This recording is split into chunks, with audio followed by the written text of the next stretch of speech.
중단은 2. 혼합물의 분리. 소단은 1. 끓는 점 차를 이용한 분리. 끓는 점 차를 이용한 분리. 혼합물의 분리. 끓는 점 차를 이용한 분리 보도록 하겠습니다. 바닷물에서 사람들이 사용할 수 있는 물을 얻으려면 어떤 방법을 사용해야 될까요? 바닷물에서 답은 간단한 증류장치를 만들면 된다. 그릇 속에 소금물을 요거 끓이면, 그릇 속의 소금물을 끓이면 물이 기화되고 기화된 수증기는 다시 액화하여서 비닐방울에 맺힌다.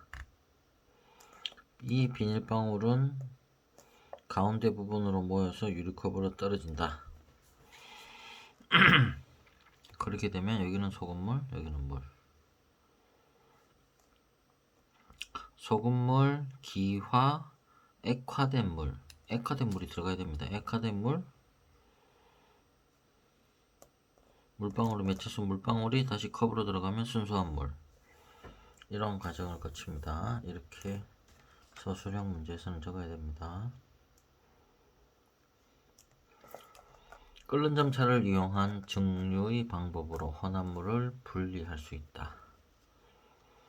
증류는 무엇을 하는 건가요? 끓는 점 차이를 이용한 겁니다. 혼합물을 어떻게 분리할 수 있나요? 증류의 방법으로 분리할 수 있습니다. 우리 지금 하는 중단어는 혼합물의 분리입니다.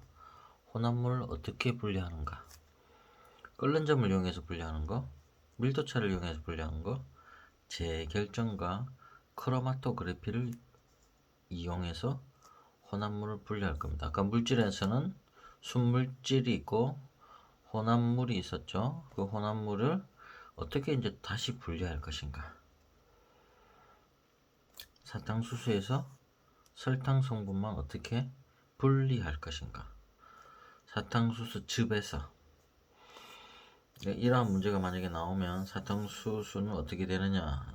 인터넷에 찾아보면 얘를 처음에 끓이고 그 다음에 압력을 가하고 거기서 다시 증발시키고 그래서 처음에 끓여서 그 다음에 그런 압력이 가해지면 용해도가 늘어나서 다시 수분을 증발시키고 그런 과정을 통해서 용해도가 점점 가압을 하면 용해도가 높아진 상태에서 수분을 증발시키고 그때는 안 끓여도 되니까 그 다음에 마지막 이제 찐득한 게 결정이 되어 버리면 마지막에 원심 분리처럼 돌립니다. 이렇게 돌리면 밀도가 더 큰 애들은 멀리 가고 밀도가 작은 애들만 가까이에 남고 멀리 간 당밀은 이제 제거되고 가까이에 있는 설탕만 남습니다. 그래서 세 가지 끓는 점, 용해도, 밀도를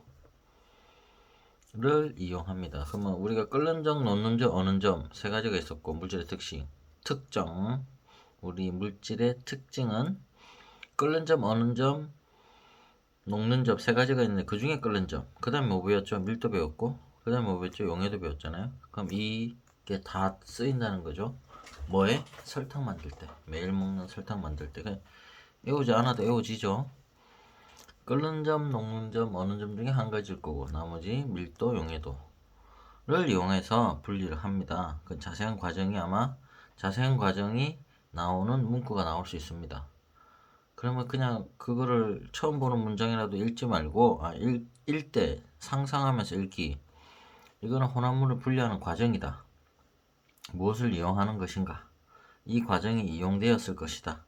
라고 상상하면서 미리 예측하면서 그 문장을 읽어 나가면 됩니다. 결국은 어떤 방법을 썼나요? 이런 걸 물어보는 거니까. 215페이지. 우리 주변에 증류의 방법이 사용되는 예를 찾아보자. 무인도에서 물 만들어 먹는 거. 바닷물로 순수한 물, 바닷물로 순수한 물을 만들어 먹는 방법이 있었죠.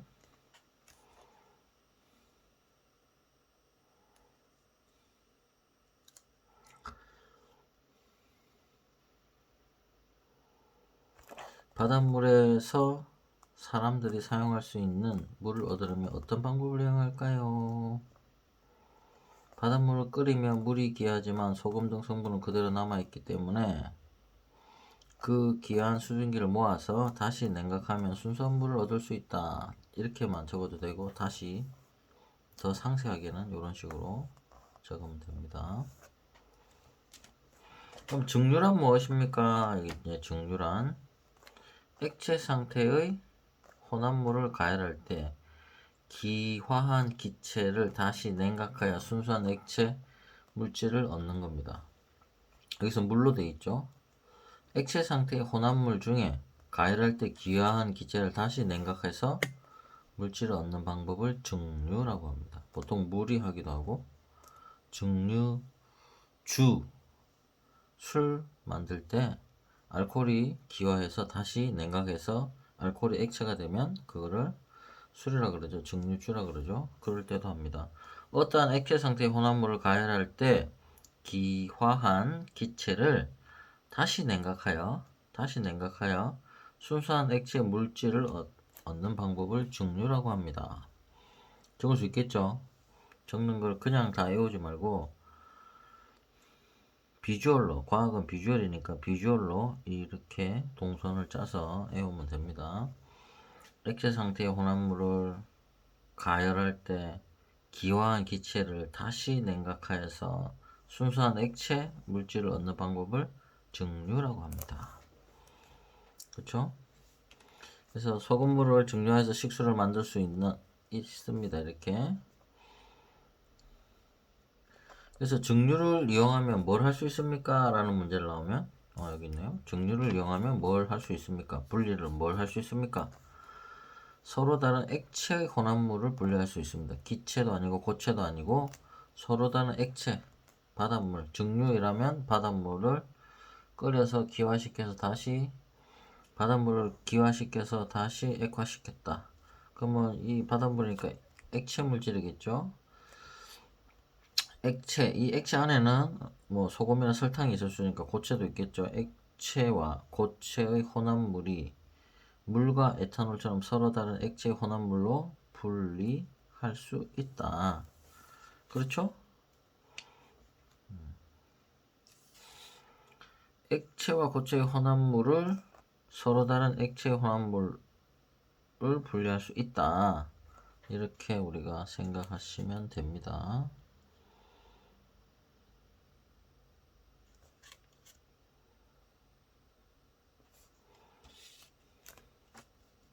액체 상태의 혼합물을 분리할 수 있는 거죠. 액체 상태의 혼합물을. 중요하게 어떤 혼합물을 분리할 수 있는가? 액체 상태의 혼합물입니다. 액체 상태의 혼합물은 액체하고 액체일 수도 있고 액체하고 고체일 수도 있죠. 소금물의 종류를 위한 간단한 증류 장치를 만들고 그 과정을 설명하시오. 처음에 했죠. 물과 에탄올 호흡물을 가열하면 가열 시간에 따른 온도와 그래프와 나타날 때 그 특징을 순물질과 비교해보라. 혼합물과 순물질을 비교하는데 온도 그래프를 사용하래요. 앞에서 했던 것 같은데. 물과 에탄올은 혼합물을 분리하기. 끓여요. 끓이면 처음에 뭐가 나와. 또 한참 안 나오다가 또 다음에 뭐가 나와요. 온도가 올라감에 따라서. 그런 겁니다. 그래서 결과를 보고 예상을 해보면 시간이 흘러갑니다. 시간에서 끓이기 시작합니다. 시작하니까 플라스틱 안에 온도가 쭉 온도계를 깨어났죠. 플라스틱 안에 온도가 올라갑니다. 올라가다가 일정 부분 안 올라가는 구간이 생기죠. 정지된 구간, 온도가 정지된 구간, 시간은 흐르는데 온도가 올라가지 않는 구간이 생기다가 다시 또 온도가 상승하다가 다시 온도가 올라가지 않는 구간이 100도네요. 물이 끓는다. 물이 기화된다. 그럼 뭔가가 또 기화되겠죠. 에탄올이니까 그러면 이건 100도가 물이니까 나머지 하나는 에탄올이겠네. 에탄올이 80도 80몇 도쯤에서 기화하는 거네요. 기화. 에탄올이 분리된다. 그럼 80몇 도쯤에서 올라와가지고 이렇게 슉 내려오는 애들은 에탄올일 거고, 그 다음에 온도가 상승할 때, 이렇게 온도가 상승할 때 요 플라스크를 가해서 나로 다시 바꿔 끼면 100도가 됐을 때는 쭉 나오면 그거는 이제 물일 거고 그렇겠죠? 그래서 물과 에탄올, 혼합물을 가열하면 가열 시간에 따라 온도 그래프로 나타날 때 그 특징을 순물질과 비교해요. 순물질은 두 번에 꺾여서 이렇게 안 나타나죠. 순물질은 하나로 나타나죠. 두 번에 나타나고 두 번의 곡선이 생기니까 이거는 순물질이 아니고 혼합물이다. 그래프를 보면 순물질은 뭐 하나로 이렇게 되죠. 액체 상태의 물과 에탄올을 혼합물을 분리할 수 있다. 그 과정을 설명해라. 그 과정이 이거죠, 지금. 물과 에탄올을 끓여서 증류하는 장치를 만들면 두 번 구간에 증류가 되는데 각각 그 두 번이 다른 물질이기 때문에 분리할 수 있다. 이런 말이죠. 그걸 더 교과서적으로 문구로 쓰면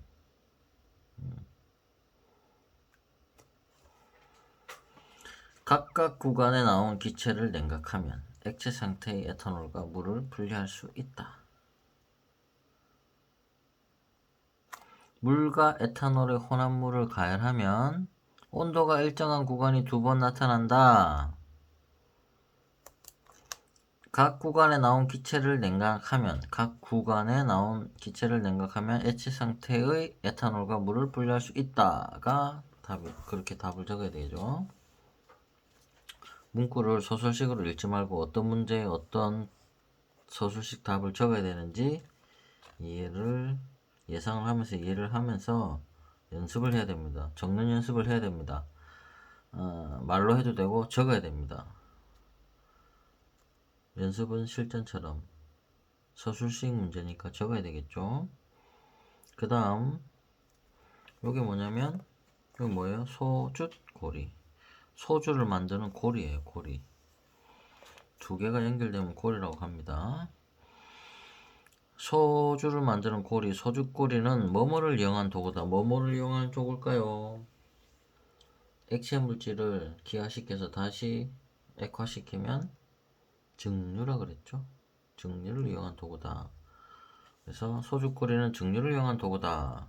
소주고리는 물질의 뭐뭐 차를 이용하여서 아까 뭐뭐 차이죠? 무슨 차이? 끓는 점 차이죠. 지금 우리가 하는 거는 끓는 점 차이를 이용해서 두 물질을 분리할 수 있다. 끓는 점 차를 이용해서 끓는 점 차를 이용하는 건 증류, 그 중에 하나가 증류다.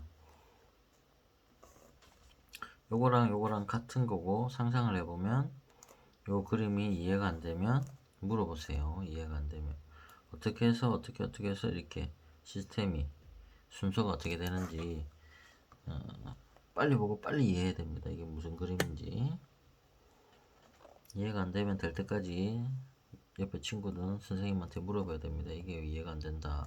수업 시간에 근데 하기 때문에 이해는 돼요. 217페이지 냄비찌개랑 이것도 똑같은 말입니다.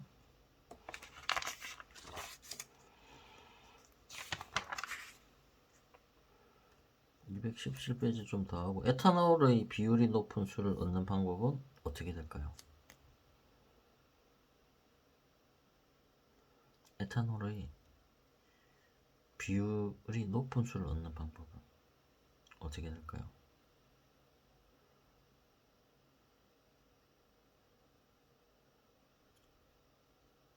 여기 나와있죠.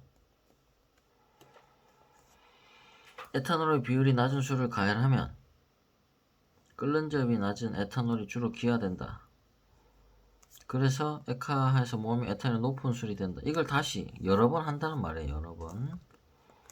에탄올이 낮은 술을 가열하면 다시 액화되어서 기화되었다가 다시 액화되어서 에탄올이 높은 술이 된다. 그러니까 이거보다 더 높은 술을 하려면 한 번 더 하면 되고 이거보다 더 높은 술을 원하면 한 번 더 하면 된다. 이 말이죠.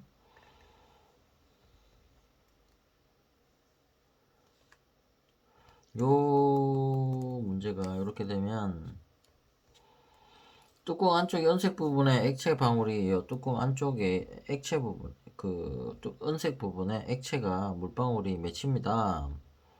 액체 방울에 무슨 맛이 날까요? 또 그런 맛이 나는 까닭은 무엇인가요? 액체 방울에는 무슨 맛이 날까요?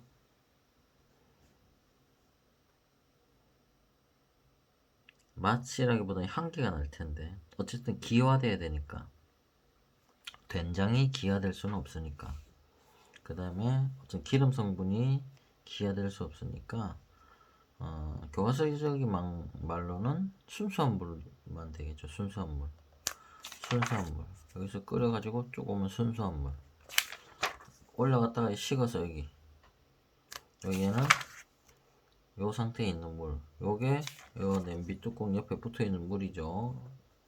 위에 천장에 그거를 따르게 뭐 컵라면에 붙어있는 뚜껑 컵라면에 위에 은색 뚜껑을 열면 여기에 물방울이 맺혀있죠. 이렇게 그럼 그 물방울 맛은 어떻느냐 무슨 걸 이용한 거냐 증류한 거죠. 증류 맛은 순수한 물이다 아무 맛 안 난다 가 될 것입니다. 여기까지 끓는 점차를 이용한 분리입니다.